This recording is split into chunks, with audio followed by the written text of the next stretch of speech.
रहमान रहीम। अब मैं आपको जो चेस्ट उसके चिकन के निकाले थे, 2 चिकन के चेस्ट निकाले थे, उसका मैं तरीका बता रहा हूँ कि मैंने उसको कीमा बनाया।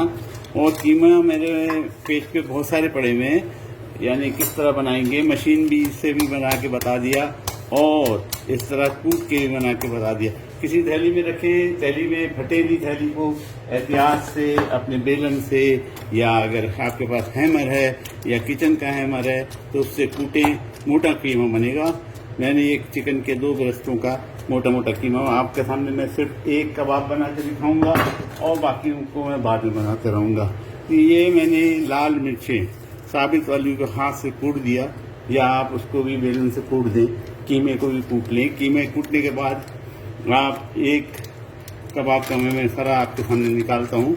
मसाले के तौर पे अगर इसके अंदर ये एक कबाब का मैंने मसाला निकाल दिया और उसमें लाल मिर्चें डाल दी। मैं आज कलौंजी वाले कबाब बनाऊंगा। कलौंजी की मैंने पोस्ट डाली है। कलौंजी बहुत फ़ायदेमंद है इस मौसम में, जबकि ये यहाँ पे मौसम ख़राब है और बीमारियाँ आ रही है। इसी तरह आप अदरक लहसुन लें, अदरक लहसुन और हरी मिर्ची, इनको भी आप कूटें। मैं आपको सामने देखता हूँ, आपको कूट के दिखाता हूँ। कूटें और मोटा मोटा कूटना है ताकि हर चीज़ जो आप डालेंगे इसके अंदर अज़ा, उसका मज़ा आपके मुंह में लगना चाहिए। एक निवाले में कभी अदरक का मज़ा आए तो दूसरे चबाने में लहसुन का आए और उसके बाद हरी मिर्च का। तो मैंने दोनों मिर्चें इस्तेमाल की हैं, हरी मिर्च तेज़ वाली और लाल मिर्च भी इस्तेमाल की है, साबित वाली। लेकिन आपका दिल जो करे वो वाली हरी मिर्च या लाल मिर्च आप इस्तेमाल कर सकते हैं, या दोनों में से एक मिर्च भी इस्तेमाल कर सकते हैं। ये मैंने हरी मिर्चें काट के कतर के डाली थी और अदरक कतर के डाली थी और उसको अच्छी तरह कूट दिए, रेजा रेजा कर दीजिए। ये रेजा रेजा हो गए। याद रहे थैलियाँ फट जाती हैं, तो थैली का ख्याल रखिए कि ये फटने ना पाए और आपका काम भी हो जाए। ये मैंने अदरक और लहसुन और हरी मिर्च आपके सामने कूट दी और कूटने के बाद थोड़ी सी कबाब का मसाला मैं बना रहा हूँ आपको दिखाने के लिए। तो एक मसाला एक कबाब के लिए थोड़ी सी मैं इसके अंदर डालूंगा। मैंने अपने प्याले में डाल दी। इसी तरह सबसे मोस्ट इम्पॉर्टेंट चीज़ जो होती है चपली कबाब में, सबसे मोस्ट इम्पॉर्टेंट चीज़ जो होती है वो धनिया होता है। साबित धनिया और ज़ीरा लीजिए, उसको भी मोटा मोटा कूटिए। मैंने कूट दिया, आपको कूटने का तरीका बता दिया। धनिया बिल्कुल मोटा कूटना चाहिए ताकि वो मुंह में आए और उसका मज़ा आपके ज़ुबान को लगे। तो ये मैंने धनिया और ज़ीरा भी डाल दिया। एक चुटकी मैं गरम मसाला अक्सर वो हर खाने में इस्तेमाल करता हूँ, एक चुटकी डालूंगा। सिर्फ एक फिंगर से मैंने थोड़ा सा गरम मसाला लिया और ये मैंने गरम मसाला इसके अंदर डाल दिया। एक कबाब के लिए ज़रा सा गरम मसाला डाल। प्याज को भी आप थैली में डालें बारीक बारीक काट के और उसको भी कूट लें।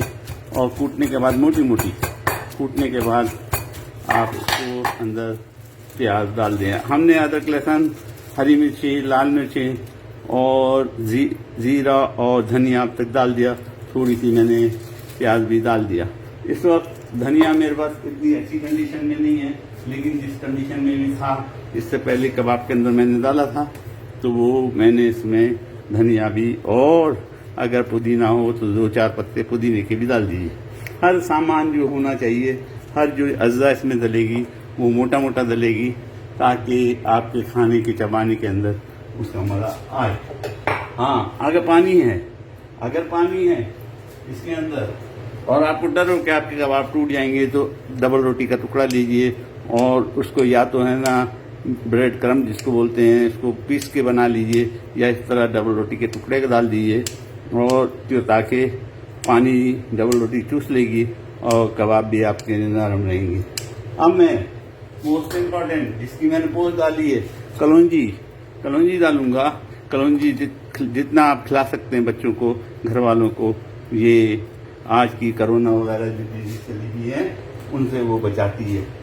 हमारी तमाम चीज़ें तकरीबन पड़ चुकी है। अदरक लहसुन हमने डाल दिया, प्याज हमने डाल दिया, ज़ीरा और धनिया हमने डाल दिया गरम मसाले की एक चुटकी डाल दी। अब मैं आपके पास ये नहीं होगा कि तुर्की मसाला, कोई बात नहीं, अगर नहीं है तो कोई मसला नहीं है, ये तो सिर्फ थोड़ी खटास के लिए होता है। आप ऊपर नींबू चट पाएंगे तो खटास इसकी आ जाएगी।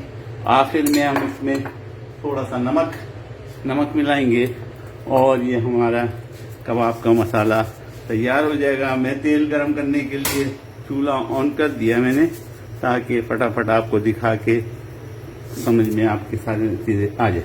ये हमारा मसाला तैयार है। मसाले को जब बन जाए तो इसको अच्छी तरह भूनिए, मिलाइए, ताकि कोई चीज़ इसमें रह नहीं जाए। फर्ज कर लीजिए कि अभी बताता हूँ मैं आपको, अगर चिकन के कोई बड़े टुकड़े रह गए तो आप कैंची का इस्तेमाल करें और उन्हें काट दें। इसमें मुझे कोई नज़र नहीं आ रहा, मोटा कीमा कूटा है और मोटा कीमा ज़्यादा टेस्टी लगता है, ज़ुबान पे ज़्यादा मज़ा आता है, तो इसमें मोटा कीमा मैंने इस्तेमाल किया। अगर फिर भी आपके कबाब टूटने लगे तो आप इसमें एक अंडा भी डाल सकते हैं, और फिर भी आपके कबाब टूटने लगे तो आप उसके अंदर कॉर्नफ्लावर भी मिला सकते हैं। लेकिन चपली कबाबों में क्योंकि मोटी मोटी चीज़ें होती है, टूटने का डर नहीं होता, तो ज़रूरत नहीं है। फिर से सुन लीजिए, चपली कबाब में इन चीज़ों की ज़रूरत नहीं होती जो दूसरे कबाबों में डालते हैं, क्योंकि चपली कबाब सिर्फ चपटे चपटे बनाए जाते हैं। अब मैं आपको इसको फ्राई करके दिखा देता हूँ। मैंने फ्राई पैन में थोड़ा सा तेल डाला है, शैलो ऑयल में इसको तलूंगा, और एक चपली कबाब का शेप बना दिया है। धुआं उठ रहा है, तेल फुल गर्म हो चुका। अब मैं इसको ऊपर रखूंगा। ये चपली कबाब रह गया। अगर ये चपली कबाब आपको लगे कि ये अभी भी मोटा है तो इसको आप अपने स्पून से, कपगीर से इसको दबा सकते हैं। आप इस तरह प्रेस कर सकते हैं, इसको प्रेस कीजिए और पतला हो जाएगा। और इसको ज़्यादा ऑयल में डीप फ्राई नहीं करना है, डीप फ्राई नहीं करना है, फिर शैलो ऑयल में पकाना है। और आग को बिल्कुल कम कर दीजिए, क्योंकि ये टाइम लेगा पकने का, तो इसको आप आराम से पकाइए। जब एक तरफ लाल हो जाएगी, मैंने चूल्हा बंद कर दिया है क्योंकि ये तेल काफ़ी गर्म हो गया, तो धुआं उठ रहा है।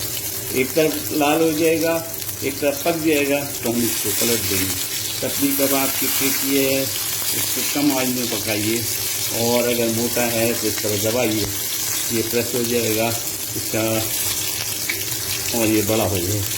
चपली कबाब के शेप जो होते हैं इतने खूबसूरत नहीं होते, लेकिन खाने में बहुत टेस्टी होते हैं। इसके ऊपर नींबू चटकाएँ। हरा धनिया अभी यहाँ मेरे पास अवेलेबल ज़्यादा नहीं है, वरना मैं हरा धनिया बहुत सारा डालता। पुदीने के पत्ते चंद डालें और हरी मिर्ची डालें या लाल मिर्च डालें। फिर से समझ लें, चपली कबाब का हर मसाला जो होता है मोटा मोटा तो कूटा होना चाहिए। अदरक लहसुन जो है सिर्फ कूटा, पहले छोटा सफाई करें, उसको काटें और मोटा मोटा कूटें, और उसके बाद आप इसमें जीरा और वाह ज़बरदस्त जीरा और साबित धनिया डबल होना चाहिए जीरे से। जीरा अगर आप 1 चम्मच ले रहे हैं खाने का, तो साबित धनिया 2 होने चाहिए, और उनको भी बहुत ही मोटा मोटा कूटना है। और उसके बाद कूटने के बाद आप इसको आधे कप, आप समझिए इतना तेल हो कि आधा कबाब आप कर देंगे। जब आधा कबाब एक तरफ से पक जाएगा तो उस कबाब को हम पलट देंगे और दूसरी तरफ से भी वो तैयार हो जाएगा। दबाने के लिए इस तरह की कपगीरें, चाहे लोहे की है, उसकी स्टेनलेस स्टील की या ये वाली फाइबर की इस्तेमाल की जा सकती हैं। ज़बरदस्त पका है, ज़बरदस्त है। इस पर हम नींबू डालेंगे, नींबू चिपकाएंगे, और नींबुओं को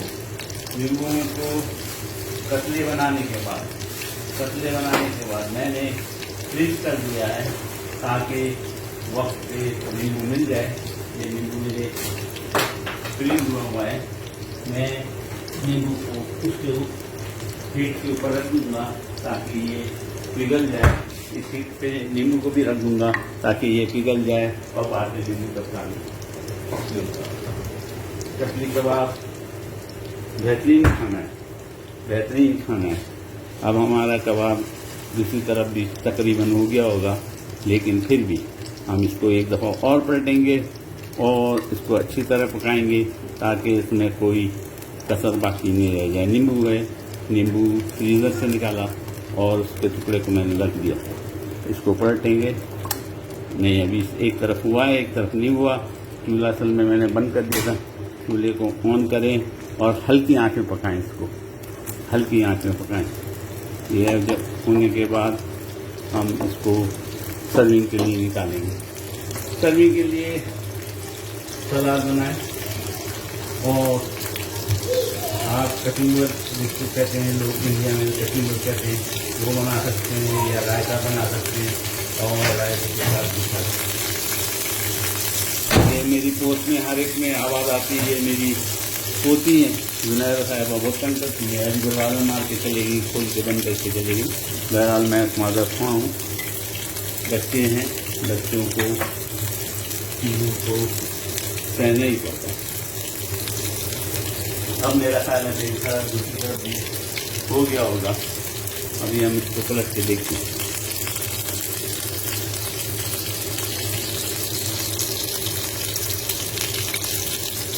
मैंने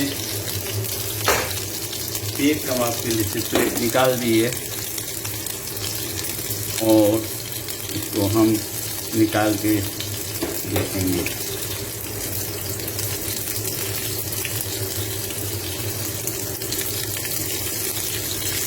ना टूटा ना चिपका।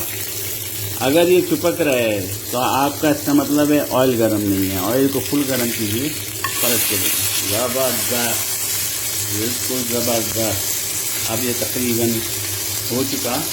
इस पर हम नींबू टपकाएंगे और नींबू टपका के इंशाअल्लाह, ये लीजिए नींबू भी आपके सामने मैंने टपका दिया और इंशाअल्लाह नींबू टपका के इसके मज़े लेंगे। चाइनीज स्टाइल जो फ्राई हुआ था वो नींबू की छींटों की वजह से हुआ था। अगर उस तरह का आपको धुआं लगाना है तो आप पानी के छींटे भी डाल सकते हैं, चाइनीज स्टाइल हो जाएगा।